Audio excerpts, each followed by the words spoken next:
Immediate chills. Yeah, chills. This is such an incredible experience. Very surprised, very shocked. Surprise, excitement, and joy. The Catholic world, with more than 1 billion followers, has a new leader. For the first time, he is from America. And to top it all off, he's from Chicago. So in all the Pope coverage you're going to see, we guarantee you this is probably one of the more memorable stories you're going to hear from someone who knew him well. Our Sabrina Franza spoke with this woman who grew up on the same block as the boy she knew as Robby, and even played Red Rover with the man who is now Pope.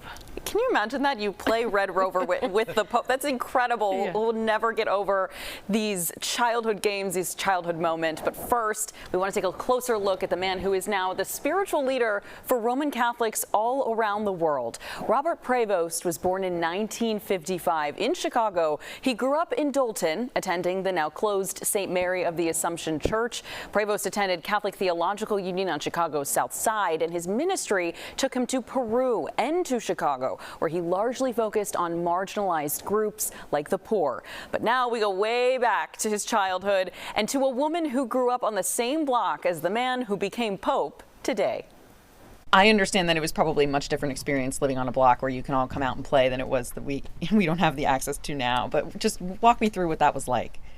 It was just your typical blue collar neighborhood. Almost everybody on my street was Catholic, I will say that. And most of the kids, we all went to St. Mary's school. My family went to the public, but we were at St. Mary's for a short time. It was a nice neighborhood. Almost all the kids were around the same age, all born in like the early 50s. Mm-hmm. And, kind of played together when, at night we do like the hide and go seek Red Rover stuff. But it was pretty, I guess standard back then. We were just playing together as kids. I mean, everybody kind of just, got together and did, like I said, I played Red Rover with the Pope, so. I mean, just think about the sentence you just said. How does it feel to even speak those words aloud? Weird. That feels very strange, because I know when I learned that he was cardinal a few years ago, I was like, because I was reading the Chicago Catholic at church, and I see, Robby Prevost. I'm like, that name sounds Robby Prevost. It's, oh my goodness, and I recognized him, believe it or not, and I couldn't believe he was a cardinal, because that was just 2 years ago, I believe.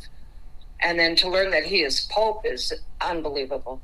It's just unreal to think that I know someone who's the Pope.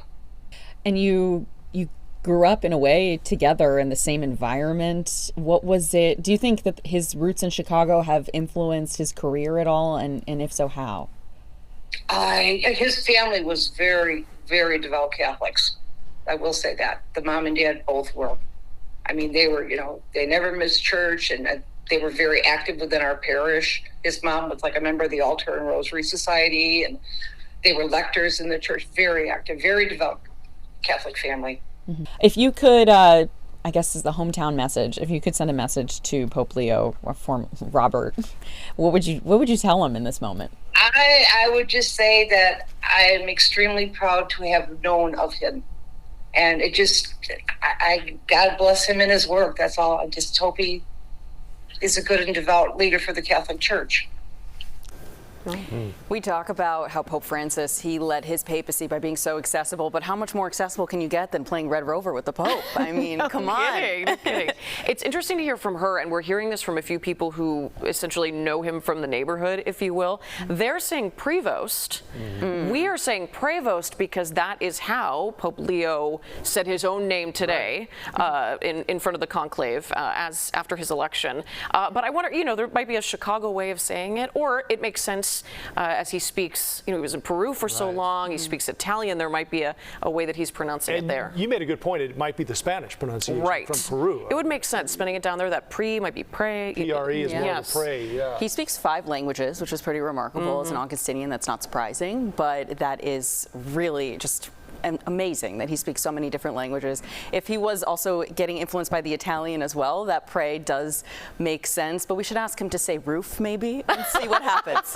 There we go. A list of local words, yeah. Thank you, Sabrina. One more thing, there's some question about whether he's a Cubs or Sox fan. Oh, yes. His brother says he's a Sox fan. Seems like it is confirmed he is in fact a South Sider, a Sox fan. I hear the roar of the crowd from the South Side right now. I know. Well, we'll see if he throws out the first pitch in one of the games. Can you imagine?